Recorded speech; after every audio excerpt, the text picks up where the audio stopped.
चलिए, आप लोगों का स्वागत है आज के इन्वेस्टर अवेयरनेस प्रोग्राम में। ये जो प्रोग्राम लेने के पीछे का मकसद है, ये मकसद आप जो इन्वेस्टर हो, आपके दिमाग में एक अलग अलग प्रकार के विचार चल रहे होंगे कि यहाँ से बाजार ऊपर के लेवल पर है, तो मुझे पैसा मेरा जो शेयर मार्केट में लगा हुआ है या म्यूचुअल फंड में लगा हुआ है, वो निकाल लेना चाहिए या वैसे ही रखना चाहिए या उसको और टॉप अप करना चाहिए, मतलब एडिशनल फंड अपने इक्विटी में लगाना चाहिए। या कुछ लोग ये भी सोच रहे होंगे कि इक्विटी का फंड मैंने निकाल कर डेट में डाल देना चाहिए। कुछ लोग बोल रहे हैं कि ये बहुत अच्छी अपॉर्चुनिटी है। देखिए, बोलना और प्रूफ दिखाना, ये दोनों अलग चीजें हैं। आज हम जिस विषय पर बात करने वाले हैं, ये भी जो भी हमारे पास रिसर्च का डाटा अवेलेबल है आरबीआई के साइड से, इकोनॉमी सर्वे का, फिर वर्ल्ड बैंक का, ये सारा आंकड़ा हम देखकर फिर आपको थोड़ा-सा समझ में आ जाएगा कि हमारी जो इकोनॉमी है 2022 तक हम देख रहे हैं।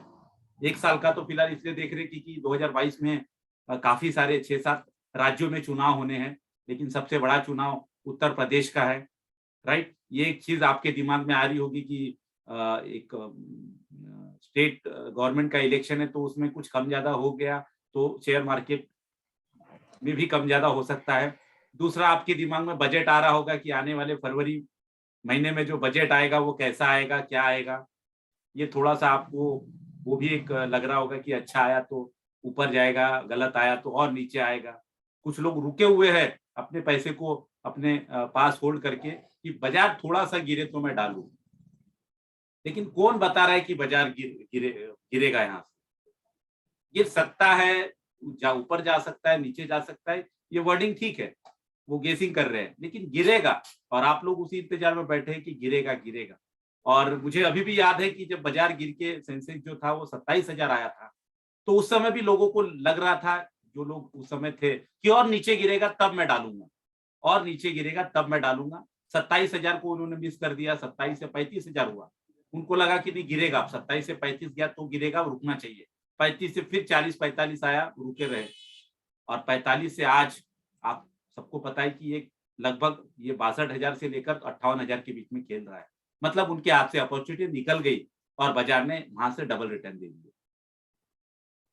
वो इंसिडेंट था, वो आपको पता है कि पैंडेमिक ये हर बार तो आता नहीं है, ऐसी चीज़ें इकोनॉमी में, दुनिया के इकोनॉमी में बहुत कम आती है। लेकिन वो भी हम देखने वाले हैं कब-कब क्या हुआ और उसके बाद क्या हुआ। तो जो हो गया सो हो गया, अब वो तो हिस्ट्री बन चुका है। आगे क्या? पीछे को तो हम वापस नहीं ला सकते, लेकिन आगे हमारा यहाँ से जो एज़ अ इन्वेस्टर आपने देखना चाहिए, वो क्या देखना चाहिए? क्यों देखना चाहिए?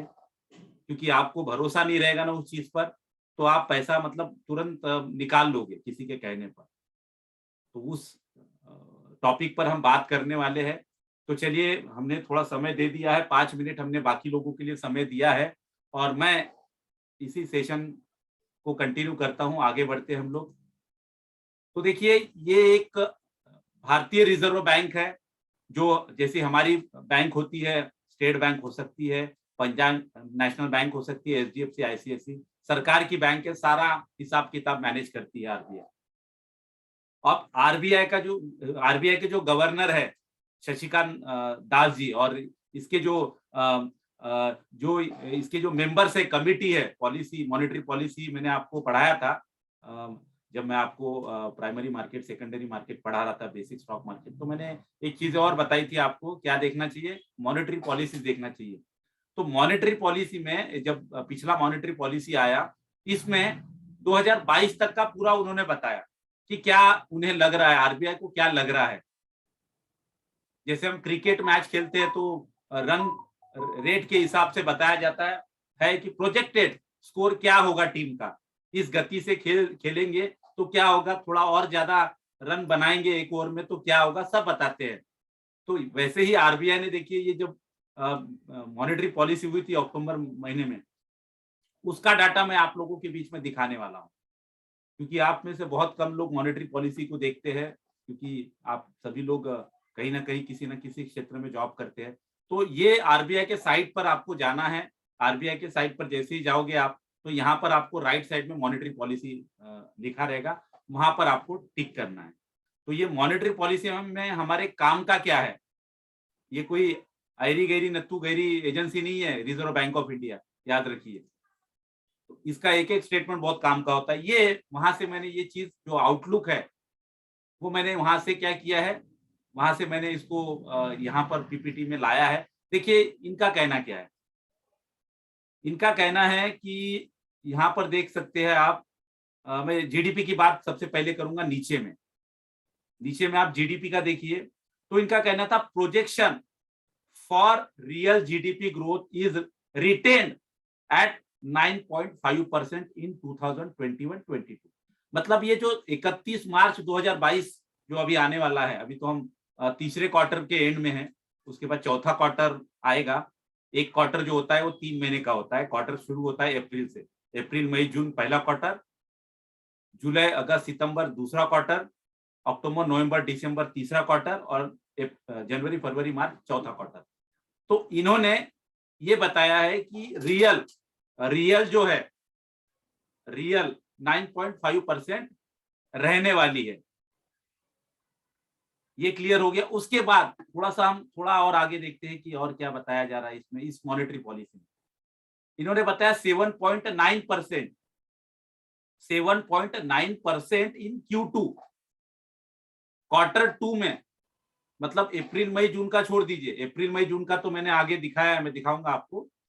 क्वार्टर 1 अप्रैल मई जून, कौन सा अप्रैल मई जून? 2021 अप्रैल मई जून जो अभी गया इस महीने में, पिछले इसी साल में अप्रैल मई जून, उसका 20 पॉइंट समथिंग मैं आपको दिखाऊंगा। लेकिन ये दूसरे क्वार्टर का बताया जा रहा है। दूसरा क्वार्टर जुलाई अगस्त सितंबर जो गया अभी 7.9% था Q2 का। और Q3 की बात की जा रही है, आरबीआई बोल रहा है कि Q3 में 6.8% क्या था जीडीपी, क्वार्टर 3 में 6.8% क्वार्टर 3 में, जो अभी जो दिसंबर पूरा एंड हो जाएगा, 31 दिसंबर जैसे ही खत्म हो जाएगा, ये क्वार्टर 3 खत्म हो जाएगा। और इन्होंने प्रोजेक्शन क्या दिया है, 6.8% रहने की संभावना है। उसके बाद आगे बढ़ते हैं, तो इन्होंने बोला Q4 का भी प्रोजेक्शन बता दिया है, 6.1% इन Q4, मतलब जनवरी फरवरी मार्च जो 2022 में आएगा, जनवरी फरवरी मार्च, उसका भी बता दिया 6.1। और ये तो उन्होंने बताया ही बताया, साथ ही साथ उन्होंने आने वाले 2022-23 फाइनेंशियल ईयर में जो अप्रैल मई और जून 2022 का अप्रैल मई और जून, उसका भी प्रोजेक्शन बता दिया कि GDP growth for Q1 quarter 1 22-23 का क्वार्टर 1 जो होने वाला है वो अप्रैल मई और जून, उन्होंने बताया है प्रोजेक्टेड है 17.2%, मतलब 17.2% जीडीपी ग्रोथ बताया जा रहा है। और अगर मैं ग्रॉस जीडीपी की बात करूं तो ग्रॉस जीडीपी निकलता है net GDP, real GDP plus inflation. Real GDP plus inflation दोनों को ऐड करिए तो निकलता है कि आपका ग्रॉस जीडीपी कितना है। तो अगर मैं 9.5% इस साल को पकड़ लूं, ये 31 मार्च 2022 9.5%, तो ये हो गया इसका रियल रह सकता है, ये इनका कहना है। उसके बाद हम इन्फ्लेशन जो महंगाई है, हम उसके तरफ आते हैं कि महंगाई किस हिसाब से रही है या रहने वाली है। तो इन्होंने उसके बारे में बताया है कि इन्फ्लेशन इज प्रोजेक्टेड एट 5.3%, 21-22, मतलब 21-22 मतलब 22 पूरा मार्च तक चलेगा, 31 मार्च 2022 तक पूरा चलेगा। तो उन्होंने बताया कि 5.3% रह सकता है इन्फ्लेशन का दर, महंगाई दर। अगर मैं दोनों के टोटल कर लूं, रियल जीडीपी प्लस इन्फ्लेशन, तो 9.5 प्लस 5.3 कितना हो गया, लगभग 14.80%, मतलब 15% तो कहीं नहीं गए। अगर मैं थोड़ा सा 31 मार्च तक की भी बात कर लूं इनके आंकड़ों के हिसाब से, तो 15% की ग्रोथ तो ऐसे ही बता रहा है आपको। कब तक? ये फाइनेंशियल ईयर जो एंड हो रहा है वो। उसके बाद का हम देखते हैं कि और किस हिसाब से रहा है, वो भी उन्होंने यहाँ पर ब्रीफ किया हुआ है। आप देख सकते हैं इनके आंकड़ों के हिसाब से 5.1% Q2 क्वार्टर 2 क्वार्टर 1 अप्रैल मई जून 2021, अप्रैल मई जून क्वार्टर 1, जुलाई अगस्त सितंबर 2021 का जुलाई अगस्त सितंबर क्वार्टर 2 का 5.1% का महंगाई दर आरबीआई ने बताया है। और क्वार्टर 3 का, अब क्वार्टर 3 मतलब अक्टूबर नवंबर दिसंबर, हम अभी क्वार्टर 3 में चल रहे हैं, इन्होंने बताया कि महंगाई दर 4.5% रह सकती है। और आखिरी जो Q4 हमारा जनवरी 2022 से लेकर तो 31 मार्च 2022 तक जो रहने वाला है Q4, उसका बताया है 5.8%। इसका एवरेज निकाल के उन्होंने बताया है कि 5.3%। लेकिन एक और अच्छी चीज है, इन्होंने 2022-23 का भी फर्स्ट क्वार्टर का बता दिया है। ये अक्टूबर के मॉनेटरी पॉलिसी में, और मॉनेटरी पॉलिसी होगी और आगे का देखना पड़ेगा, उसके बाद तय होगा कि क्या होने वाला है। तो यहाँ पर कंज्यूमर प्राइस इंडेक्स की बात मैं अगर करूं तो महंगाई Q1 मतलब अप्रैल मई जून 2022 से 23 का जो क्वार्टर ये रहेगा फाइनेंशियल ईयर, वो चालू होगा अप्रैल से, चालू होगा 22-23 फाइनेंशियल ईयर। तो इन्होंने वो भी बता दिया है कि अप्रैल मई और जून 2022 का Q1 का कितना प्रोजेक्टेड है। तो देखिए 5.2, तो ये बता रहे 5.2 इन्फ्लेशन रह सकता है। और जीडीपी तो आप टीवी में सुनते हो, इधर उधर सुनते हो 9.5। तो 31 मार्च तक का तो आपको यहाँ पर पता चल रहा है कि 15% तो लग रहा है। मुझे मेरे इन्वेस्टमेंट पर 15% मिल सकते हैं, क्योंकि जीडीपी के आंकड़े ऐसे नहीं होते, ये पूरा का पूरा कंजप्शन है हमारा। हम जो भी चीजें ट्रेड करते, खरीदते हैं, बेचते हैं, वो सारा का सारा इसमें आ जाता है।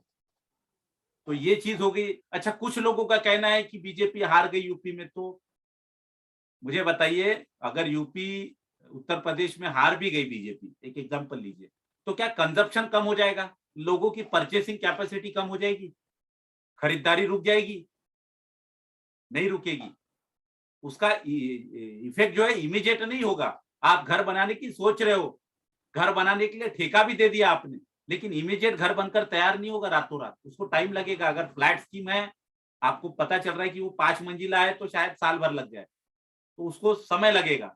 लेकिन यहाँ पर दोनों चीजें बता दी गई है कि 2022 का फर्स्ट और सेकंड क्वार्टर भी, आई थिंक मैं फर्स्ट क्वार्टर तक की अगर बात करूं, तो इंडिकेशंस आपके लिए गलत नहीं है, इंडिकेशंस गलत नहीं है यहाँ पर।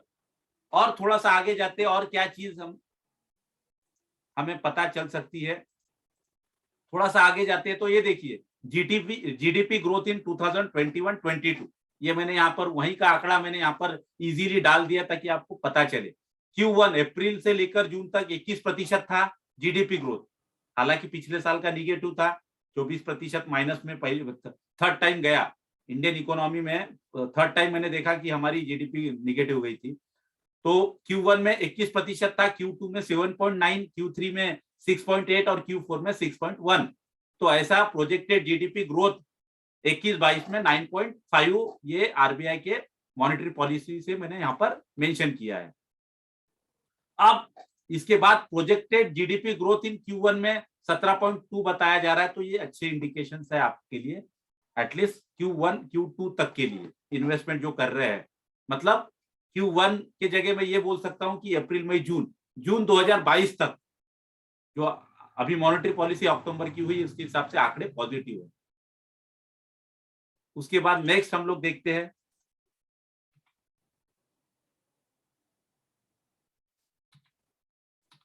ये देखिए इन्फ्लेशन। अगर मैं महंगाई दर की अगर बात करूं तो Q1 की 5.4, Q2 5.1, ये 21-22 की बात हो रही है। Q3 का 4.5 और Q4 का 5.8, ऐसा एवरेज करके 5.3 आया है। लेकिन ये नेक्स्ट ईयर में इनका कहना है कि नेक्स्ट फाइनेंशियल ईयर में ये जो प्रोजेक्टेड होने वाला है, ये आई थिंक 5.2 के लगभग बताया जा रहा है। इसको सरकार कोशिश कर रही है कि इसको हम 4 के बीच में कैसे रखें। बहुत बार इन्होंने कोशिश करके रखा भी, 7 साल का जो ड्यूरेशन गया है, ये जो अभी मौजूदा सरकार है उसका, अभी और 3-4 साल, 3.5 साल के लगभग बचा है, तो 4% के लगभग ये स्टेबल रखने की इनकी पूरी प्लानिंग हो रही है। तो ये भी आपके आ गया इन्फ्लेशन। जीडीपी तो आपने देखा 8 और 9 के बीच में हम बात कर रहे हैं, तो जीडीपी जो रियल जीडीपी है प्लस इन्फ्लेशन दोनों को ऐड कर लीजिए, इतना तो आपको पता है कि चलो अगर इसकी टोटल 12, 13, 14 आ रही है, मतलब मैं एक्सपेक्ट कर सकता हूं कि मेरे इन्वेस्टमेंट पे मुझे 12 से 15% मिल सकते हैं। कुछ और देखेंगे, मार्केट का भी हम देखेंगे यहाँ पर। अब बात की जाए कि 10 ऐसे बिगेस्ट स्टॉक मार्केट क्रैशेस, मतलब बाजार जब गिरा, ये 10 बिगेस्ट क्रैशेस, मतलब बाजार जब क्रैश होता है, बराबर है, तो एक डर बना रहता है कि क्रैश होगा, कितना नीचे जाएगा, भैया नीचे गया तो मेरा पैसा क्या हो जाएगा। तो एक तो आपको आज तय करना है कि आप लॉन्ग टर्म इन्वेस्टर हो कि शॉर्ट टर्म इन्वेस्टर हो। लॉन्ग टर्म इन्वेस्टर अगर है तो उसके इसमें उतार चढ़ाव आएगा ही आएगा। राम जी के 36 में से 36 गुण थे, मैंने कहीं सुना है, हालांकि मैंने उसको कहीं पढ़ा नहीं। 36 में से 36 गुण थे, लेकिन उनके भी जिंदगी में क्या थे, सीता जी के और राम जी के, इसमें भी दिक्कतें थी। तो यहाँ पर 10 बार जो मार्केट क्रैश हुआ है उसका देखो यहाँ पर आप 13% के लगभग 23 मार्च 2020 को ये क्रैश हुआ था। निफ्टी 13% टूटा था। और अगर मैं बात करूं अगर पॉइंट में, तो लगभग 3943 पॉइंट टूटा था 2020 की बात करूं। लेकिन आज देखिए वो मार्केट, आज आपको दिखेगा कि वो कहां से कहां चला गया। ठीक है ना, मैं उतार चढ़ाव होगा, मुझे पता है कब होगा क्या होगा ये किसी को नहीं पता, लेकिन उतार चढ़ाव होगा। उसको बस कारण चाहिए उतार चढ़ाव के लिए। जैसे घर में झगड़ा करने के लिए कारण चाहिए, कारण कुछ भी हो सकता है, नमक कम हो जाना, किसी ने कुछ कह दिया, बच्चे की शिकायत माँ ने कर दी तो पिता ने बच्चे को मार दिया, बस कारण चाहिए बाजार को। तो यहाँ पर आप देखोगे 13% गिर चुका है। उस दिन, एक दिन की बात कर रहा हूं, एक दिन में 13%, मतलब 3900 पॉइंट। मैं निफ्टी की बात कर रहा हूं। अगर मैं सेंसेक्स की बात कर दूं तो सेंसेक्स तो पता नहीं कितना गिर गया था वहां उस दिन। और यहां पर देखिए 1992 में हर्षद मेहता का भी कांड हुआ था तो 12.5-13% गिरा था। 2008 में US financial crisis, Lehman Brothers रातों रात बैंकरप्ट हो गई, खबर चली। जैसा रातों रात अगर एसबीआई डूब जाए, मतलब घोषणा हो जाए, तो देखिए कितना हाहाकार हो जाएगा भारत में। तो उस टाइप से यहाँ पर क्या हुआ था, उस समय रिसेशन टाइप हुआ था। तो 1000 पॉइंट मतलब 11% टूटा था मार्केट। ऐसा पूरा उठा के देख लीजिए, ज्यादा से ज्यादा क्या होगा आपके साथ, इन्हीं के बीच में से बाजार क्रैश होगा। ऐसा अगर डर आपके दिमाग में बैठा है तो, कि यार 10% टूट सकता है, 20% टूट सकता है। 20% तो टूटेगा नहीं, क्योंकि सर्किट लगा होता है। और ये भी जब 13% हुआ, 2 बार सर्किट लगा। 10% में एक बार लगेगा, उसके बाद 10 के बाद दूसरा सर्किट लगेगा।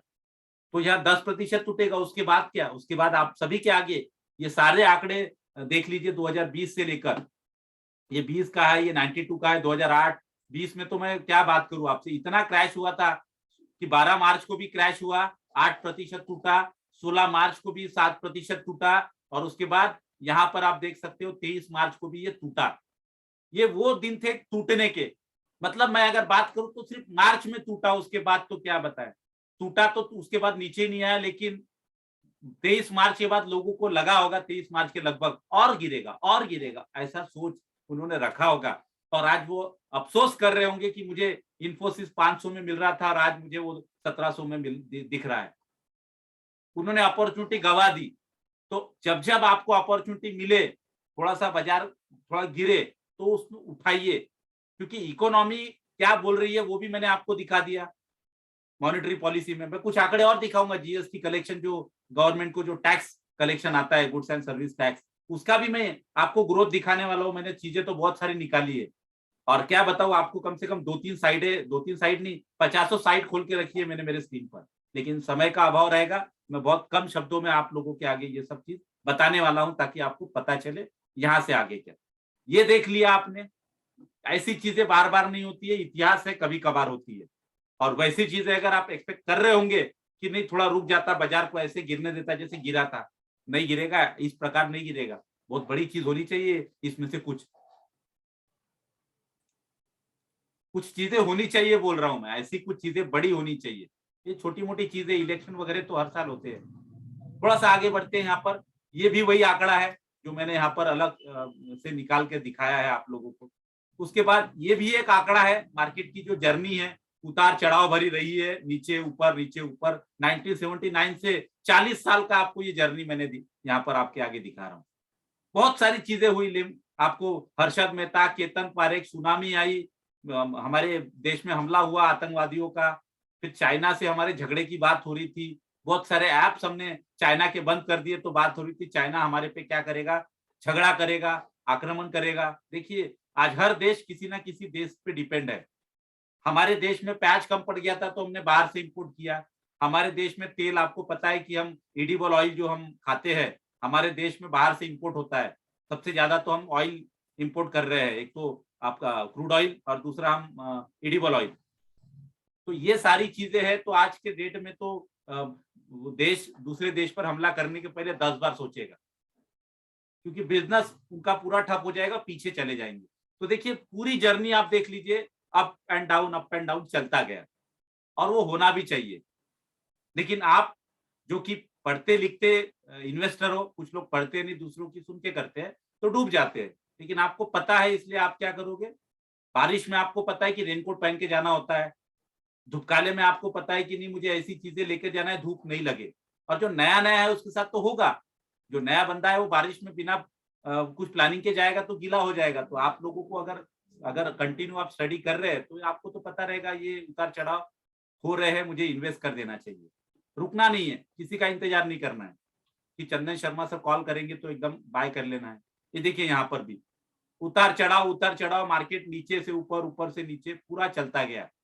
एनडीए की गवर्नमेंट आई, ये उसके बाद सब प्राइम क्राइसिस आए, 2008 की बात कर रहा हूँ, 2006 में इलेक्शंस आए, बहुत सारी चीजें आपको यहाँ दिखेगी। अब ये देखोगे सेंसेक्स एनुअल रिटर्न्स 20 ईयर्स, अब 20 साल का अगर मैं देख लूं, 19-20 तक का ये आंकड़ा है, तो देखो आप कितने बार निगेटिव दिख रहा है आपको, गिने चुने निगेटिव दिख रहे हैं, बाकी सब आपको पॉजिटिव पर ईयर के दिख रहे हैं। यहाँ पर पॉजिटिव ही रहेगा, लॉन्ग टर्म इन्वेस्टर की बात कर रहा हूँ। लेकिन आप बोलोगे मुझे सर मुझे 1 महीने के 2 महीने के लिए पैसा आया है, क्या करूं? 1-2 महीने के लिए तो इक्विटी मार्केट है ही नहीं। 1-2 महीने में कौन सा धंधा चलेगा भैया?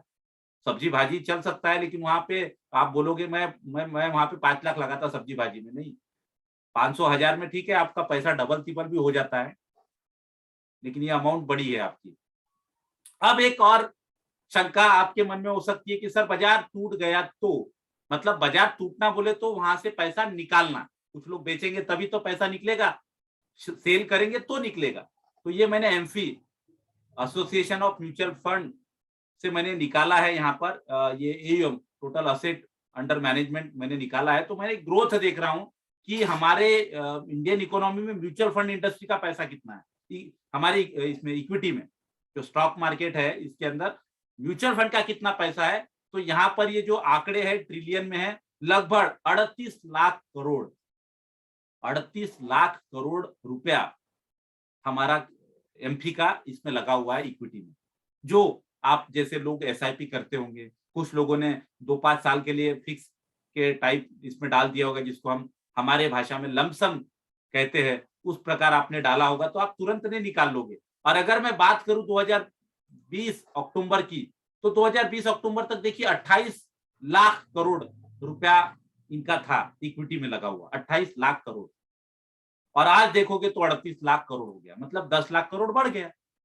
ये रातों रात पैसा तो निकालेंगे नहीं ये लोग, जब तक आप लोग रिडक्शन न करो। अचानक रिडक्शन कर लोगे, अचानक कब रिडक्शन आता है, जब टीवी वाले, मीडिया वाले, न्यूज वाले निगेटिव चीज दौड़ा दे, सब लोगों को निगेटिव बता दे, तब जाके आप एक साथ में निकालोगे। लेकिन क्यों निकालोगे?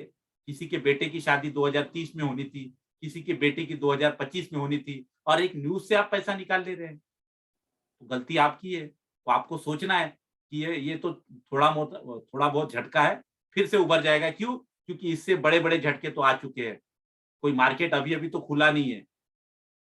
तो यहाँ पर वो भी आंकड़े आप देखिए, अचानक नहीं निकालेंगे म्यूचुअल फंड इंडस्ट्री। और ये एक सपोर्ट है, एक समय पहले की बात थी। मैं मानता हूं कि 2000 या 2010 के बीच का जो कार्यकाल था, उसमें हमारा जो हमारे पब्लिक, जो हमारे इंडियन पीपल है, इनका इक्विटी में कोई उतना रोल नहीं था। उस समय तो हम एफडी आरडी, वो प्रॉपर्टी के चक्कर में ही इतने ज्यादा पैसे लगा लेते थे, पीपीएफ कि इसके तरफ देखते नहीं थे। लेकिन आज मैं देख रहा हूं कि इतने सारे ऐप्स आ चुके हैं, इतने सारे म्यूचुअल फंड ने इनिशिएटिव्स लेकर, मैंने एसबीआई में था तो मुझे पता है कि हर ब्रांच में तो म्यूचुअल फंड के बंदे जाते थे, टारगेट दिए जाते हैं। इससे क्या हो रहा है कि बिजनेस मतलब अवेयरनेस बढ़ गई, टीवी का माध्यम है, बड़े बड़े स्टार सेलिब्रिटीज को टीवी पर लाकर म्यूचुअल फंड में इन्वेस्टमेंट सही है ऐसी ऐड करवा रहे हैं, इससे अवेयरनेस फैली है। तो ये पैसा बढ़ रहा है। घटेगा कब? जब एक साथ सबको बैड न्यूज दिखेगी तब। और हर साल सैलरी बढ़ती है आप लोगों की, हर साल आप डाल रहे हो, तो ये एक क्या है, अगर गड्ढा हो भी गया, गड्ढा मतलब अगर आपको लग रहा है कि एफआईएस पैसा निकाल ले, मतलब जो बाहरी इंस्टीट्यूशंस है, बाहर के जो mutual fund, insurance company, banking sector जो बाहर के कंट्रीज के है, वो भी हमारे देश में पैसा लगा रहे हैं। हमारी तो इतनी सारी करेंसीज हमारे पास पड़ी है, अगर मैं बात करूं डॉलर, बहुत सारा रिजर्व हमारे पास पड़ा हुआ है, ज्यादा से ज्यादा वो निकाल लेंगे, यही है ना आपको, वो निकालेंगे तो इनकी तैयारी है डालने की, और ऐसा हो भी रहा है। मैं आगे बात करूंगा, थोड़ा जल्दी जल्दी इसलिए चल रहा हूँ, चीजें बहुत सारी है, एक दिन में कवर करना है, अदरवाइज ये सारा डाटा मैंने अभी अभी जस्ट रिसेंटली 2 दिन से बनाया है, ये सिर्फ सेव है, बाकी तो वेबसाइट वाला सेव नहीं किया है जो मुझे दिखाना है। तो ये एक अच्छा प्लस पॉइंट है आपके लिए कि यहाँ से गड्ढा हो जाता है तो भी टेंशन मत लीजिए, भरने के लिए आपके पास पैसा है। और अगर बात करें होल्डिंग्स की, तो देखिए 76% पैसा क्या है, इक्विटी में लगा हुआ है। जो भी म्यूचुअल फंड का पैसा है 76% इक्विटी में लगा हुआ है। देखिए आप, इक्विटी मतलब स्टॉक में, बाकी डेट में वगैरह exchange traded fund, liquid fund में लगा है, जो ओवरनाइट फंड वगैरह होता है म्यूचुअल फंड में। लेकिन 76% पैसा शेयर मार्केट में लगा है म्यूचुअल फंड इंडस्ट्री का, अच्छी चीज है हमारे लिए। और थोड़ा आगे जाते हैं तो देखिए यहाँ पर अगर मैं बात करूं ग्रोथ इन असेट्स, आप देख लीजिए अक्टूबर से लेकर अक्टूबर 2021 की बात कर रहा हूं मैं यहाँ पर, अक्टूबर 2020 देख लीजिए और अक्टूबर 2021 देख लीजिए। तो ये जो ऑरेंज कलर दिख रहा है ये अक्टूबर 2020 का डाटा है, और जो ब्लू कलर दिख रहा है वो अक्टूबर 2021। तो आपको दिख रहा होगा कि 2020 के मुकाबले 2021 में आपको ज्यादा यहाँ पर एयूएम दिख रहा है, मतलब पैसा म्यूचुअल फंड में आया है। आप देख लीजिए किसी का भी उठा के, यहाँ पर ज्यादा ही दिख रहा है, और यहाँ पर भी देख लीजिए कहाँ 28 था, कहाँ 38 हो गया। मैं इंडिविजुअल की बात कर रहा हूँ, यहाँ पर ये इंस्टीट्यूशंस है, ये ग्रैंड टोटल है। लेकिन अगर मैं बात करूं इंडिविजुअल्स की, तो सबसे ज्यादा पैसा तो देखिए ना आप, इंडिविजुअल्स वालों का ज्यादा है ना। इंस्टीट्यूशन भले ही ठीक है एक साथ निकाल ले, क्योंकि मुट्ठी भर लोग हैं, लेकिन ये इंडिविजुअल्स करोड़ों में मैं देख रहा था, लगभग आई थिंक एग्जैक्ट आंकड़ा तो नहीं पता, लेकिन 4-5 करोड़ के लगभग फोलियोज होंगे, फोलियोज जिन्होंने म्यूचुअल फंड एसआईपी वगैरह लेके रखे हैं या लमसम। इतने सारे इन्वेस्टर, मैं अगर इसको एज ए इन्वेस्टर काउंट करूं तो मान लेते हैं, सिर्फ मान लेते हैं कि 3 से 4 करोड़ इन्वेस्टर। अब कभी कभी ये होता है कि एक एक कस्टमर के तो 5-5 6-6 फोलियो होते हैं अलग अलग म्यूचुअल फंड कंपनी में, एएमसीज में। लेकिन मान के चलते एग्जांपल के लिए कि 3 करोड़ भी है तो 3 करोड़ लोग एट ए टाइम तो नहीं निकालेंगे। तो ये सारी चीजें यहाँ पर आपको, ये करोड़ में है सारे फिगर्स, बहुत अच्छे पॉजिटिव है ये आप लोगों के लिए। थोड़ा सा और आगे बढ़ते हैं, यहाँ पर ये देखिए वही चीज मैंने फिर से, सेंसेक्स की जर्नी, बहुत सारा कांड हुआ, बहुत सारी चीजें हुई। यहाँ पर कारपोरेट टैक्स कट भी किया था। मैं सीतारमन जी जब फर्स्ट टाइम फाइनेंस मिनिस्टर बनी थी तो उन्होंने तो, बिल्कुल सेकंड टाइम की बात है, फर्स्ट टाइम तो एनडीए की सरकार थी, 5 साल चली, उसके बाद फिर से जीत के आई, तो इनको बनाया गया फाइनेंस मिनिस्टर, पट के साथ कारपोरेट टैक्स बढ़ा दिया था, तो बाजार टूटा था। उसके बाद फिर उन्होंने हटा लिया, उड़ गया। ये सब चलता रहेगा, न्यूज पर कम ज्यादा होगा, लेकिन जहां जहां गिरे अपॉर्चुनिटी समझ के उठा लीजिए आप। देखिए आपके आगे ही है, जिन जिन लोगों ने ये बॉटम पे, टॉप और बॉटम दो चीजें, टॉप पे उठाया, बॉटम भी गया, आपको यही डर है ना कि वो बॉटम से और नीचे गया तो उस टॉप को भी तोड़ेगा वो, बॉटम में आएगा, बॉटम कहां तक आएगा नहीं पता। इसलिए मैं आपको बोल रहा हूं कि जब जब वो नीचे आए तब तक उठाइए, क्योंकि बॉटम आपको नहीं पता है। और जब जब टॉप पर जाएगा तो यही लगेगा कि यार ये यहाँ से नीचे गया, तो उस टॉप को भी तो आज नहीं कल तोड़ेगा जो आपके आगे दिख रहा है। हर टॉप को तोड़ते जा रहा है बाजार, अगर लॉन्ग टर्म इन्वेस्टर हो तो। आगे बढ़ते हम लोग, ये सेंसेक्स की जर्नी आप देखोगे तो आपको बराबर दिख रहा है, 1000 पॉइंट 1990 में था, 2006 में 10,000 हुआ, मतलब यहाँ से 9,000 पॉइंट बढ़ गया, आपको दिख रहा है। सॉरी थोड़ा पीछे ले लेते, यहाँ पे दिख रहा है आप लोगों को, ठीक है। ये इस हिसाब से क्या हो गया, ये बढ़ता गया, आपको दिख रहा है, ये कहीं नीचे नहीं दिख रहा है। बहुत सारी चीजें हुई 1990 से लेकर, उस समय अवेयरनेस भी नहीं थी, इतने कांड हुए कि मुझे अभी भी कॉल आते हैं कि सर मेरे शेयर सर्टिफिकेट किसी और के नाम से ट्रांसफर हो गए। उस समय सिर्फ साइन लेते थे, ब्लैंक चेक। आज तो आप सबको पता है ओटीपी शेयर नहीं करना है, ब्लैंक चेक पे साइन करके नहीं देना है। लेकिन उस पहले के समय में कहाँ ये सब अवेयरनेस थी, कुछ अवेयरनेस नहीं था, गाड़ी चलाते समय भी अवेयरनेस नहीं थी आप में कि कहाँ से आपको चलाना है, क्या रखना जरूरी है। तो ये अवेयरनेस आ चुकी है, तो यहाँ से बेटर रहेगा आपके लिए, और ये चलता जाएगा, हर एक चीज नीचे ऊपर चलते गई।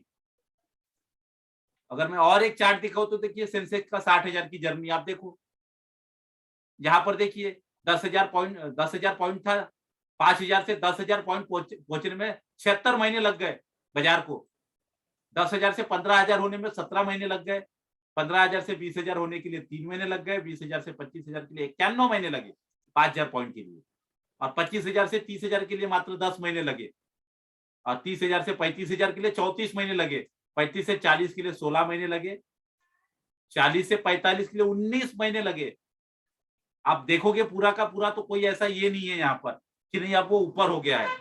आपको ऊपर क्यों लग रहा है मैं बताता हूँ आप लोगों को, क्योंकि आपने 27,000 का सेंसेक्स देखा है और 27,000 का 60 दिख रहा है, इसीलिए आपको लग रहा है कि बाजार ऊपर है। लेकिन अगर आप कंटिन्यू अगर जर्नी में बने रहते हो, कंटिन्यू अगर देखते हो, तो बाजार बढ़ा हुआ नहीं है। अपना बराबर 20% में कैलकुलेशन करके दिखाऊंगा आप लोगों को, समय थोड़ा मैं बचाऊंगा उसके लिए, एक्सेल शीट में बताऊंगा तो थोड़ा बेटर समझ में आएगा कि कुछ नहीं हुआ है, लगातार 20% की ग्रोथ दी है। मात्र मैंने वो भी निकाला है कि 40-42,000 का सेंसेक्स था 2019 में, मैं अगर 20% की ग्रोथ दिखा दूं 42,000 में, मैं अगर 20% की ग्रोथ दिखा दूं तो 40,000 का 20% होता है 8,000, और 2,000 का 8% होता है 160, तो 160 प्लस 8,000, 8,160, तो मैं 8,160 अगर पॉइंट यहाँ मिला लू, मान लेते हैं, तो ये आपका हो जाएगा 50,160, 50,160। अगर मैं यहाँ पर 20% निकाल लू तो ये मैं बात कर रहा हूँ 19-20, ठीक है, ये 2019 के लगभग था 42,000, 20% की ग्रोथ दिखा दिया मैंने, 8,000 पॉइंट आता है जो टोटल 50,000 होता है। अब 20-21 की अगर मैं बात करूं,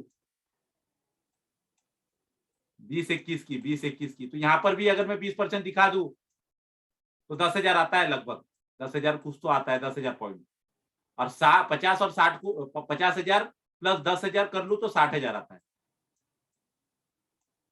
20% तो हुआ, 15-20% तो बात ही कर रहे हैं हम लोग। अगर मैं यहाँ से काउंट करूँ तो 15-20%, इंडिया की जीडीपी आपको मैंने 15% दिखा दी, जैसे 15-20% के लगभग ही तो आ रहा है, बहुत ज्यादा कहाँ आया है कि आपको लग रहा है कि बहुत ज्यादा बढ़ गया।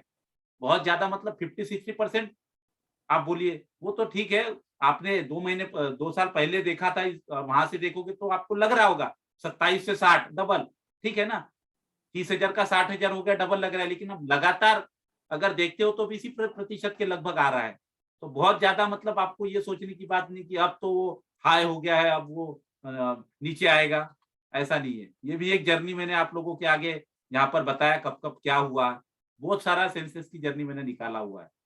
ये देखिए, ये इंडिया की जीडीपी की बात हो रही है, देखिए एक आंकड़ा मुझे और मिला ये, और बहुत अच्छी बात है। और आपको पता होगा कि जो मौजूदा एनडीए सरकार है, इनका सपना है, ये ड्रीम प्रोजेक्ट जैसे बोलते हैं आप लोग, वैसे ये एनडीए सरकार का एक सपना है कि 5 ट्रिलियन इकोनॉमी एटलीस्ट उनके रहते हुए ये पूरा करना है। 5 ट्रिलियन 500 लाख करोड़, अभी तो आई थिंक मैं वो भी दिखाऊंगा आपको कितने लाख करोड़ का है, मैंने सब आंकड़े निकाले। तो इन्होंने प्रोजेक्शन देखिए उनका क्या है, प्रोजेक्शन बता रहे हैं कि 2026 तक ये सारे स्टार बने हुए हैं। स्टार का मतलब आप सब समझदार हो, पता ही है। तो यहाँ बताया है कि 2026 तक का उनका है, ये 4,393 जो दिख रहा है आपको, ये जो बिलियन यूएस डॉलर दिख रहा है, मतलब ये 400 लगभग 450 लाख करोड़ का यहाँ पर बताया जा रहा है जीडीपी। हालांकि अभी जो हमारा जीडीपी है वो 200 लाख करोड़ के लगभग है, और ये वहां से डबल की बात कर रहे हैं, मतलब आने वाले 5 साल में डबल। तो विदाउट हमारी stock market, without equity market, ये इम्पॉसिबल है। और वो उसके लिए भी मैं आंकड़े दिखाऊंगा कि आज भारत की जीडीपी कितनी है और हमारा मार्केट कैप जो इक्विटी का टोटल जो आप लोगों का सबका पैसा है वो कितना है, वो भी हम आगे देखेंगे। लेकिन ये बात कर, ये गवर्नमेंट का प्रोजेक्शन है जो मैंने साइट से निकाला हुआ है, ये मेरे पास साइट्स खुले हुए हैं, और 1986 से 2026 तक का ये उन्होंने आंकड़ा दिया है, और इतने अच्छे से ये ऊपर ऊपर ऊपर ऊपर जा रहा है। यहाँ से अगर मैं बात करूं 2018 से, अगर मैं इसका बात करूं यहाँ पर, हाँ 2020 से लगातार ये बढ़ता हुआ दिख रहा है। अब ये एक आंकड़ा देखिए, मुझे ये भी एक आंकड़ा मिला कहीं से, तो देखिए यहाँ पर मैं देख रहा था कि 2014 में जब ये सरकार आने की थी तो 1.5 ट्रिलियन की इकोनॉमी थी यहाँ पे, बराबर है। और उसके बाद आज मई 2021 का ये मुझे कहीं से मिला है 3 ट्रिलियन, मतलब कितना हो गया, डबल हो गया लगभग, एक 1.5 ट्रिलियन का 3 ट्रिलियन हो गया। कितने साल में? लगभग मैं इसको 6 साल या 7 साल बोल सकता हूँ। 7 साल में ये 3 ट्रिलियन हो गया, मतलब 7 साल में इसको और डबल कर लेता हूँ, आने वाले 7 साल में डबल कर लेता हूँ, तो 3 ट्रिलियन की जगह 6 ट्रिलियन हो जाएगा। और यहां से मैं 7 साल लगा भी तू, जोड़ भी तू, 2028 होगा। अरे नहीं 26 में होगा, 2028 में 6 ट्रिलियन। मैं 28 में से 1-2 साल कम कर लेता हूं तो 5 ट्रिलियन इकोनॉमी की बात कर रहे हैं, 500 लाख करोड़। तो हमारा हमारा इक्विटी कितना होगा, मार्केट कैपिटल कितना होगा, वो भी आप देखिए। यहाँ पर शॉर्ट टर्म मत देखिए आप, 2025 2030 ये दिमाग में लेके चलिए इन्वेस्टमेंट के मामले में। यहाँ पर थोड़ा सा और आगे जाते हैं हम लोग। ये इंडिकेशंस अच्छे हैं, मैं ये नहीं बोल रहा हूं कि ये मेरे खुद के ये है, ये सारे के सारे मैंने ऑनलाइन निकाल कर आप लोगों के आगे प्रस्तुत किए, ये कोई बनाए नहीं है मैंने। और थोड़ा सा आगे जाते हैं हम लोग, थोड़ा समय का अभाव। अब आप सबको पता है कि बीएससी की साइट आपको पता है, बॉम्बे स्टॉक एक्सचेंज की, वहां पर आप ये वहां के साइट से मैंने मार्केट कैप निकाला है। और ये मार्केट कैप कब का निकला है सर, देखोगे आप लोग तो 3 दिसंबर 2021 का ये अपडेटेड है। और ये देखिए यहाँ पर 2021-22 की बात चल रही है, A B C D grade के होते हैं, ये टोटल यहाँ दिया है। और ये है करोड़ में, अगर आप देखोगे इसको, ये करोड़ में आंकड़ा है, तो ये आता है 261,02,82 करोड़, मतलब 261 करोड़, 261 लाख करोड़ बोल देता हूं मैं, 261 लाख करोड़ का मार्केट कैप है। अब हमारे देश की जीडीपी तो देख लीजिए कितनी है। अगर ये इतना है, 261 लाख करोड़ का हमारा मार्केट कैप है, तो आज हम देखेंगे कि हमारे देश की जीडीपी कितनी है, वो भी देख लेते हैं। तो हमारे देश की जो जीडीपी है वो भी लगभग, अगर मैं बात करूं 5वें नंबर पर, 266 लाख करोड़ के लगभग की है, 266 लाख करोड़, राइट। मतलब जितना मार्केट कैप है उतना ही हमारी लगभग लगभग जीडीपी दिखा रहा है आपको, बराबर है। तो अगर गवर्नमेंट को 5 ट्रिलियन इकोनॉमी अगर करनी है देश की हमारे, तो उनको विदाउट इक्विटी कैसे पॉसिबल है? इक्विटी मार्केट को भी अगर वो 500 लाख करोड़, तो ये 450 लाख करोड़ तो जाना ही चाहिए। अगर 500 लाख करोड़ की बात करें तो ये 450 लाख करोड़, मतलब आज जो आपको मार्केट कैप 261 लाख करोड़ के लगभग दिख रहा है, वो 450 लाख करोड़ होगा, मतलब 200 लाख करोड़ और ऐड होंगे। तो मतलब यहां से मैं अगर ऐड करके चलूं कि बाजार आज मेरे हिसाब से अगर 58,000 या 60,000 है, तो 60 का डबल कर लीजिए, 1,20,000, 1,20,000 सेंसेक्स अगर कोई बोल रहा होगा आज के डेट में, आप तो आपको आश्चर्य लग रहा होगा कि नहीं ये कैसे पॉसिबल है। 1,20,000, 10-15 हजार को छोड़ दीजिए, लेकिन 1 लाख के ऊपर तो क्रॉस करेगा ही करेगा। तो आने वाले 5-7 सालों में आपका यहाँ से डबल भी आपने पकड़ लिया, तो 6 साल में डबल भी पकड़ा या 5 साल में डबल पकड़ते हैं तो 20% के हिसाब से निकलता है। 6 साल में डबल मतलब ये 15 से 20% निकलता है। तो भैया 15-20% का आपको यहाँ पर पूरा इंडिकेशन यहाँ से आपको मिल रहे हैं। और आप सोच रहे हो सर क्या करे, पूरा बेच के निकल जाए, यहाँ रुक जाना चाहिए। रुकोगे तो बाजार ऊपर जाएगा तो आपको वो जो बेनिफिट है वो नहीं मिलेगा फिर, क्योंकि आपको अगर 58,000 महंगा लग रहा तो 60,000 भी महंगा लगेगा, 64,000 भी महंगा लगेगा, क्योंकि 58-57,000 के लगभग तो आया भी था, लेकिन आप में से बहुत से लोग रुके रहे। वो एक अपॉर्चुनिटी है। आपको क्या लगता है कि 57 का 55 आ जाना चाहिए तब मैं इन्वेस्ट करूंगा? ये समय नहीं देगा। जैसे जैसे करेक्शन आता है थोड़ा थोड़ा आप डालते जाइए, आप लॉन्ग टर्म इन्वेस्टर हो तो। अब एक और चीज मैंने निकाली, निफ्टी का P ratio, price earning ratio. यहाँ पर बहुत सारे लोग बोल रहे हैं सर बाजार महंगा है। ये पी रेशो इंडिकेट करता है, आपको इंडिकेशन देता है। जैसे बॉडी का टेम्परेचर 101 हो गया ना, अरे लेके जाओ डॉक्टर के पास इसको, यार इसको बुखार तेज हो गया है, इसका कुछ भरोसा नहीं। हाँ 98 97 है तो घर में मैनेज कर लेते हैं, भैया आराम कर, पानी पी, ये पी, पट्टी डाल, हो जाएगा कंट्रोल। लेकिन 101 102 हो गया तो वो आपको भी समझ में आ जाता है। वैसे ये कुछ जानकार लोगों को पता है कि मार्केट का पी इतना हो गया तो भैया अच्छा है, सस्ता है। सब्जी अगर मैं बात करूं प्याज की, प्याज 10 रुपया है, 5 रुपया है, सस्ता है।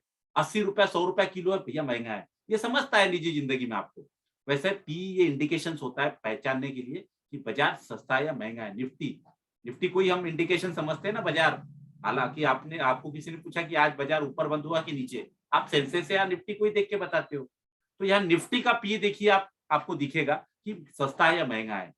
तो देखिए मैंने यहाँ पर पहले तो 2019 के आंकड़े यहाँ पर मैंने ये देखे, तो 2019 की अगर मैं बात करूं तो 2019 का जो पी था वो 26 था, 26.67 था, 27 था, 29 था, 28 था, 29 था, 28 था, 27 था, 26.5, लगभग 27, 26.5, 27, 28 के लगभग चल रहा था।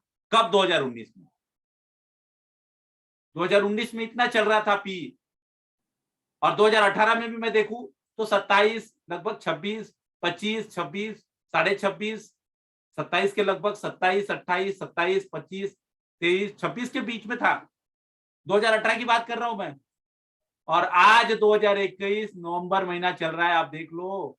और ये पी कितने पे चल रहा है? लगभग, सॉरी मिस्टेक, दिसंबर चल रहा है सर। इसका पी चल रहा है 23 का पी चल रहा, मतलब 2018 का जो पी था उसी लेवल पे मार्केट आज आपको दिख रहा है। और फिर भी आप बोल रहे हो मार्केट बहुत ज्यादा महंगा है। हमारे बीच में राठौड़ सर है, कुछ लोग बोल सकते हैं, क्योंकि सारे लोग आज के सेशन में नहीं आए हैं, बहुत बड़ा उनका लॉस हुआ होगा शायद। राठौड़ सर, गजानन राठौड़ सर हमारे बीच में है, राठौड़ दोनगांव ऐसा लिखा है। हाँ हाँ, हेलो सर।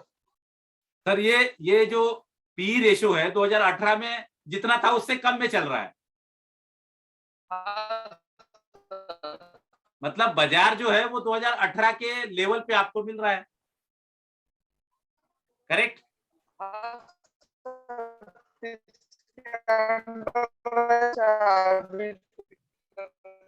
थोड़ा सा सर की जो आवाज है वो क्लियर नहीं है, और बाकी सारे लोग जो है थोड़े से नए टाइप के दिख रहे हैं। ये थोड़े से टीचर्स है, सर टीचर भी है, और सर ने मेरे ख्याल से 6-8 महीने हो गए होंगे ट्रेनिंग ली, और वो बहुत अच्छा इंप्रूवमेंट किया है उन्होंने। इस वजह से मैं उनको पूछ रहा था, बाकी उनकी आवाज क्लियर नहीं है। और मतलब हाँ सर, काहीच नाही का आवाज? नहीं नहीं, आता अभी आया आपकी, अभी आपकी क्लियर है। तो अब बताइए सर, हाँ हाँ आप बताइए कि ये 2018 के लेवल का मार्केट मिल रहा है ना? हाँ सर। तो सस्ता है कि महंगा है बाजार?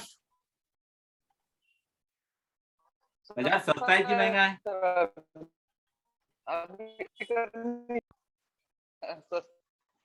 सस्ता है। और अगर 2020 तक आपने जो जीडीपी और ये हाँ हाँ, और मैं एक बात करूं आपको कि पी रेशो क्या था। देखिए जनवरी में 38 था, फरवरी में 40 आया, मार्च में 40 आया, अप्रैल में 32 था, फिर यह 29 आया, 29 आया, 28 आया।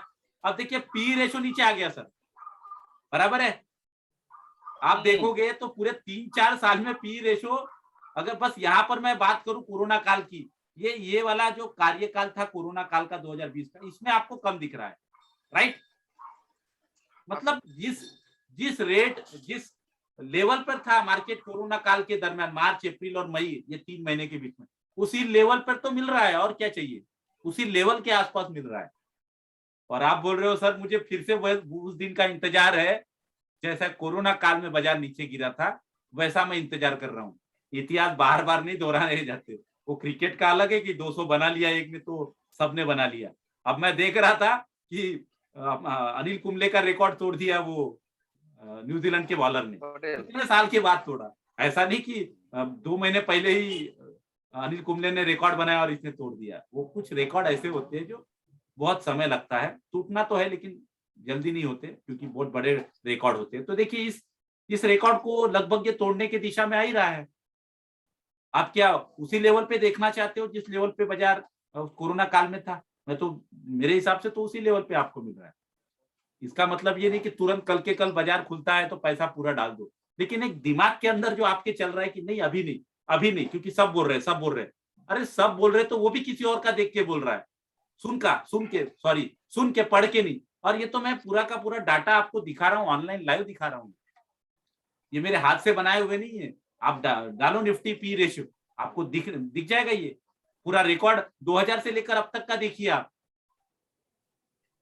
जब जब बाजार गिरा है यहाँ पर, और जिन जिन लोगों ने गिरे हुए बाजार में उठाया है, आज वो आपको टीवी के बड़ी बड़ी हस्तियां दिख रही होगी।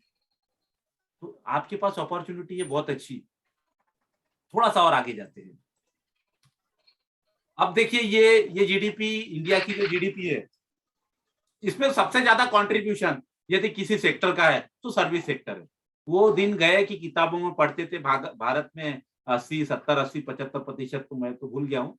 हमारे टीचर पढ़ाते थे इकोनॉमिक्स के कि हमारा भारत देश में 70-80% खेती होती है ना। तो देखिए आज वो एग्रीकल्चर सेक्टर मात्र 20% पे सिमट चुका है। 20% हो चुका है एग्रीकल्चर का कंट्रीब्यूशन जीडीपी में। इंडस्ट्री का लगभग 26% दिख रहा है और सर्विस का लगभग 54%।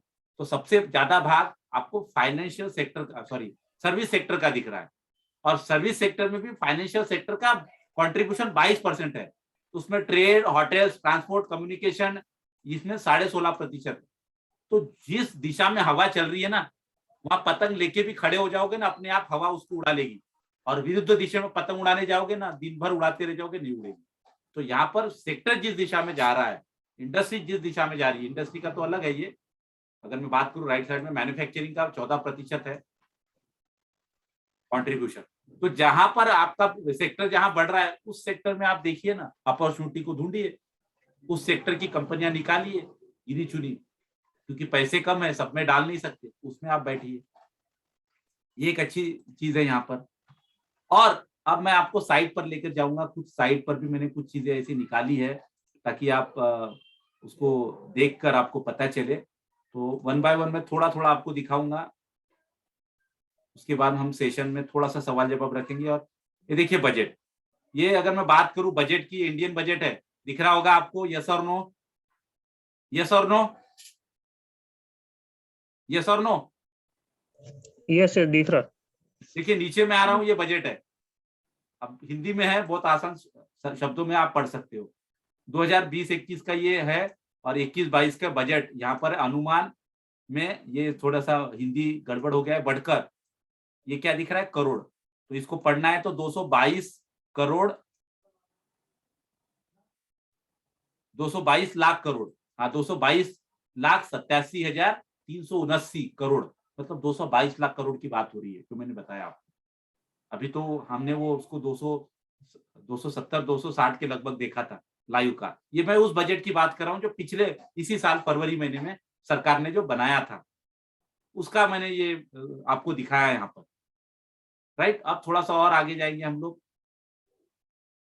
मैंने ये सब खोल के रखा है, देखिए यहाँ इतनी सारी चीजें मैंने खोल के रखा है आपको दिखाने के लिए। और इसके बाद ये सब हट जाएगा, क्यों? क्योंकि ये लाइव है, जो लोग रह गए वो रह गए, और जो लोग अपॉर्चुनिटी का फायदा उठा रहे हैं उन लोगों को क्लियर इंडिकेशन मिल जाएंगे। ये देखिए, और मैं यहाँ पर पी रेशो मैंने देखा, यहाँ पर भी मुझे वही दिखा साइट पर ऑनलाइन, 23% दिख रहा है, 23.73%। और ये देखिए 3 दिसंबर की बात है, ये 3 दिसंबर का बता रहा हूँ, जबकि 204 पॉइंट गिरा था निफ्टी।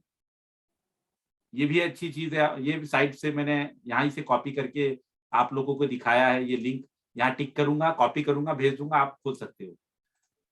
यहाँ पर भी निकाला होगा शायद मैंने, ये देखिए यहीं से मैं उठा के लेकर गया, ये देखिए इसी साइट से मैं लेकर गया हूँ।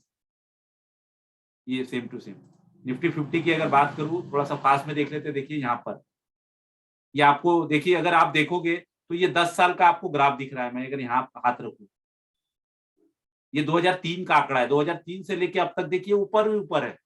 इतनी सारी, ये कोरोना के जैसे पैंडेमिक आया था, वो नीचे होने के बावजूद ये ऊपर है। तो आप शॉर्ट टर्म इन्वेस्टर नहीं हो, चिंता मत करो, नीचे आता है उठाते जाओ माल। मैंने ये सेक्टर वाइज निकाला कि अब सेक्टर में भी आप देख सकते हो कि एग्रीकल्चर है, क्रॉप्स है, फॉरेस्ट्री है, क्या इलेक्ट्रिसिटी है, गैस है, ट्रेड है, बहुत सारा, ये किसके अंदर क्या आता है, बहुत सारी चीजें हैं यहाँ पे, लेकिन हम वो किसी दिन करेंगे। और ये भी एक है, लेकिन ये उतने काम का आपको अभी है नहीं।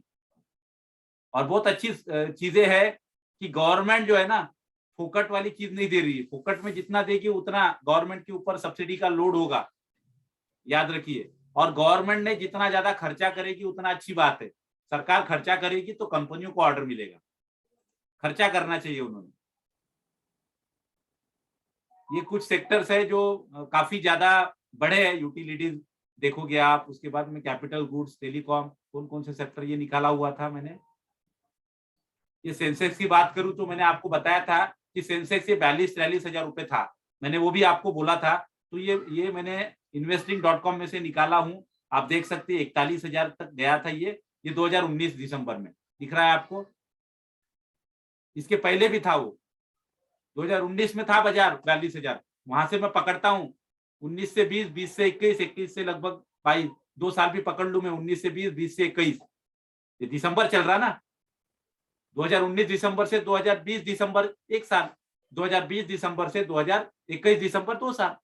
तो मैंने इसी के आंकड़ को तो बताया था कि 42,000 में मैं अगर 20% भी पकड़ लूं तो भी बराबर 60,000 आता है, तो 20% ही बड़ा है ना। आपके दिमाग में चल रहा होगा बहुत ज्यादा ऊपर बाजार चल रहा है, 20% की ग्रोथ दिखाई है यहाँ से अगर मैं पकड़ू।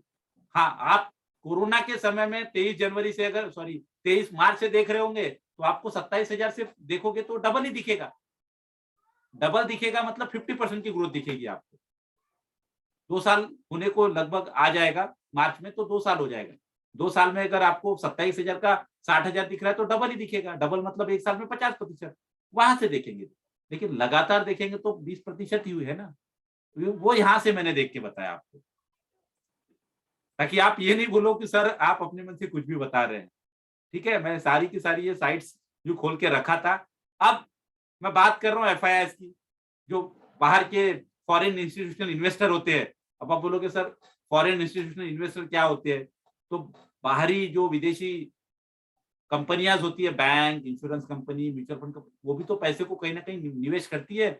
वहां के लोगों का पैसा कहीं ना कहीं तो निवेश करेगी। जैसे EPF PPF का पैसा कहीं ना कहीं निवेश होता है, NPS का पैसा निवेश होता है कहीं ना कहीं। अब हालांकि देश में निवेश हो या विदेश में हो, वो मैनेज करने वाले के हाथ में होता है। तो यहाँ पर FII की अगर मैं बात करूं तो इनका भी आप देखोगे तो देखो ये बेच रहे हैं। इन्होंने देखो कितने करोड़ का माल बेचा 3 तारीख को, बाय किया 7,842 करोड़ का, सेल किया 11,199 करोड़, लगभग 3,000 करोड़ का इन्होंने सेल किया। और देखिए DI जो डोमेस्टिक इंस्टीट्यूशनल इन्वेस्टर है, भारत के अंदर की जो mutual fund company, insurance company, bank का और भी कई संस्थाएं हैं, NPS हो गया, वो लोगों ने यहाँ पे परचेस किया। तो ये बेचेंगे तो हम खरीदेंगे। हमारे पास पैसा बहुत है, मतलब इंस्टीट्यूशन के पास बोल रहा हूं मैं, हमारे इंडिविजुअल व्यक्ति के पास शायद नहीं होगा, उनके पास पड़ा हुआ है। ये बेचेंगे तो वो खरीद लेंगे, इतने आसानी से गिरने नहीं देंगे। वहां अचानक झटका पड़ा था, एकदम से गिर गया था और संभलने का मौका भी नहीं मिला। इन 7-8 दिनों में वो जो मार्च महीने में गिरा था, हालांकि 12 तारीख से लेकर 23 मार्च के बीच में, उन लोग उस बीच में जितने जितने डाला होगा वो सब आज लबालब है। लेकिन बहुत सारे लोग निगेटिव हो गए होंगे, उन्होंने सोचा होगा और गिरेगा, कोरोना आएगा क्या पता, तो रुके रहे। और आज भी वो इतिहास की तरह उनके दिमाग में घूमता रहेगा कि काश ये जमीन मेरी होती तो आज मैं करोड़पति होता। लिया नहीं तो अब करोड़पति कहाँ से रहेगा? वो वाली चीज यहाँ पर हो रही है। तो ये भी NSE के साइड से आपको पता चल जाएगा, FII से डरने की बात नहीं है। ये एक और आंकड़ा मैंने यहाँ पर दिखाया, ये NSE की NSDL की साइड है। यहाँ पर देखोगे आप तो यहाँ पर देखिए जनवरी में इन्होंने यहाँ पर देखोगे इक्विटी में 19,000 करोड़ डाला, फरवरी में 25,000 करोड़ डाला। ये करोड़ में फिगर है, याद रखिए आप। यहाँ पर आप देखोगे 10,000 करोड़ डाला, अप्रैल में निकाल लिया, यहाँ पर मई पूरे महीने में निकाल लिया, 17,000 करोड़ यहाँ डाला, यहाँ निकाल लिया। इनका चलता रहेगा ये, यहाँ से लगातार मैं देखो अक्टूबर में भी निकाल रहे, नवंबर में भी निकाल रहे, दिसंबर में भी निकाल रहे। अरे ये माल बेच रहे हैं, आप खरीदो ना, आप खरीदो, ये बेच रहे हैं। हम नहीं खरीदेंगे तो DI खरीदेंगे और कल को जाके वापस आएंगे। ये जाएंगे कहाँ?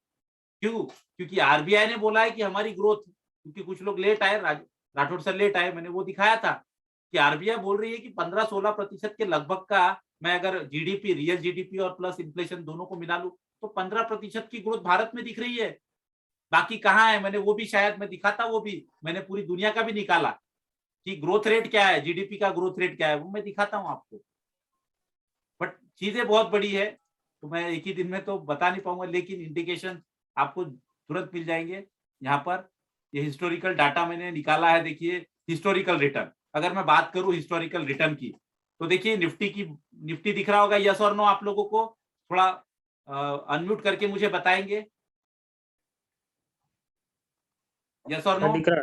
चलिए, तो हाँ, यहाँ पर यस। देखिए अगर मैं बात करूं 3 साल के ऊपर, 3 साल, 5 साल, 10 साल, तो आपको दिख रहा होगा कि निफ्टी ने 10 साल में 240% का रिटर्न दिया है ना? अगर आप 10 साल पीछे चले जाते हो, 10 साल से लगातार बने हो, छोड़ दीजिए कोरोना, कोरोना भूल जाइए, लेकिन 10 साल से बने हो तो 240% हो गया ना सर आपका पैसा। 1 लाख का 2.5 लाख के लगभग हो गया। अब बताइए, अगर मैं एवरेज करूं तो 24% तो पकड़ के चलो, कहीं और नहीं। 1 साल का 24% पकड़ू तो 10 साल में 240, कंपाउंडिंग में नहीं, मैं फ्लैट पकड़ लो, नॉर्मल 24%, 24 गुणिला 10, 240%, राइट। तो लॉन्ग टर्म इन्वेस्टर को कोई घबराने की बात नहीं है। अगर आप मानते हो लॉन्ग टर्म इन्वेस्टर हो तो, इधर उधर का सोच के इंट्राडे कर रहे हो तो भैया मर्जी आपकी, पैसा आपका है। थोड़ा सा और आगे बढ़ते हैं। अपकमिंग क्या लिखा था यहाँ पर, हाँ, अब कुछ बात हो रही है सर इलेक्शन की, इलेक्शन में क्या होगा। तो देखिए इलेक्शन मैं यार वो भी निकाल दिया, 2022 में इतने सारे राज्यों में इलेक्शन होने वाला है, 7 राज्यों में। अगर मैं सीट की बात करूं तो सबसे बड़ी सीट यहाँ पर आपको दिखेगी उत्तर प्रदेश में, है ना। उत्तर प्रदेश में अगर मैं बात करूं तो राज्य जो विधायक की जो सीट है, विधायकों की 403 है, लेकिन सांसदों की जो सीट बोल रहे हैं हम लोग, लोकसभा की जो सीटें है 80 है। ये बड़ा इफेक्ट गिरा सकती है, बराबर है। ये होने वाला है 2024 के बाद इलेक्शन होगा, तो ये एक चीज है, स्टेट में कोई असर नहीं पड़ेगा, राइट। अभी भी मैं आपको 3-4 साल का बता रहा हूँ, बराबर है, और मैं लगातार भी बना रहा। देखिए 10 साल पीछे गया, कांग्रेस की भी सरकार थी, बीजेपी की भी सरकार है, फिर भी मैंने आपको दिखाया है।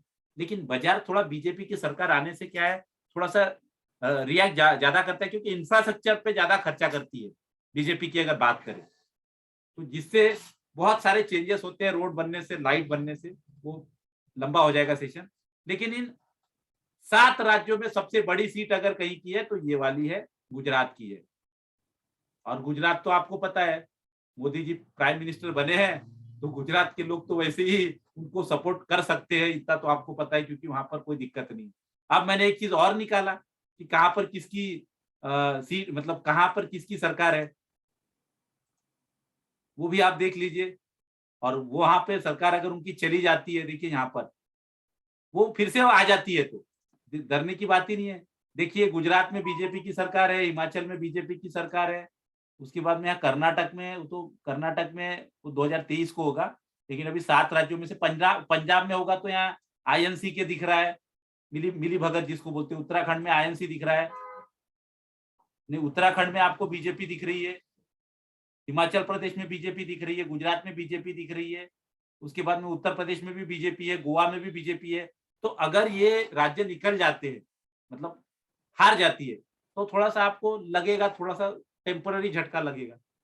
लेकिन क्या सबके सब चले जाएंगे, वहां की राजनीतिक माहौल क्या है क्या नहीं है वो थोड़ा देखिए। और मैंने अभी थोड़ी देर पहले देखा कि इनकी सीटें कितनी थी, देखिए मैं वो भी दिखा देता हूँ। अगर यहाँ पर मैंने निकाला तो है, मैं दिखा देता हूँ कितनी सीटें उन्होंने जीते हैं। तो अगर मैं बात करूं सीटों की, कि वहां पर आई थिंक 400 में से कुछ 300 सीटें इन्होंने जीती है, 300 समथिंग। अरे 300 में से 100 हार भी गए तो भी सरकार उनकी बननी है। 400 में से आधे ही चाहिए ना, 201 चाहिए ना। हालांकि 403 या कुछ तो भी ऐसी सीट है। मैं अगर बात करूं तो यहाँ पर ये देखिए, ये दिख रहा है क्लियर आपको। थोड़ा जल्दी करेंगे क्योंकि मुझे भी एक जगह जाना है, और ये मैंने सेशन आप लोगों के लिए स्पेशल। ये दिख रहा है, यस और नो? हाँ दिख रहे हैं देखिए भारतीय जनता पार्टी की 312 सीटें हुई है, बराबर है, और 403 टोटल सीटें हैं। तो 403 का आधा कर लूं तो भैया 200, तो 400 का आधा 200 और 3 का आधा 1.5, लेकिन 1.5 भी नहीं पकड़ेंगे तो, अरे 202 भी सीट आ गई ना तो भी जीत जाएंगे ये लोग, इनकी सरकार बनने वाली है। तो हटा दो ना, 100 सीट हटा दो, राइट। बीजेपी की उत्तर प्रदेश से 200 सीटें हटा दो तो भी, फिलहाल मेरा ये मानना है, मतलब जो आपके दिमाग में चल रहा होगा, सीटें निकल गई मतलब हार गई तो जीत गई, तो दोनों मैं बता रहा हूँ यहाँ पर, क्योंकि ये बड़ी चीज है। तो ये भी आपने देख लिया। अब आखिरी में दिखाता हूँ आपको जीडीपी का, सॉरी जो जीएसटी कलेक्शन है, क्या बढ़िया कलेक्शन है। जितना ज्यादा पैसा कमाएंगे राठौड़ सर उतना खर्चा करेंगे, जितना कम कमाओगे उतना कम खर्चा करोगे। तो मैं जीएसटी की बात कर रहा हूँ, जीएसटी कलेक्शन मैं 2021 नवंबर की बात करूं तो ये जो पीले कलर का दिख रहा है ये पिछले साल का है ना, पिछले साल का, ये 2021 का।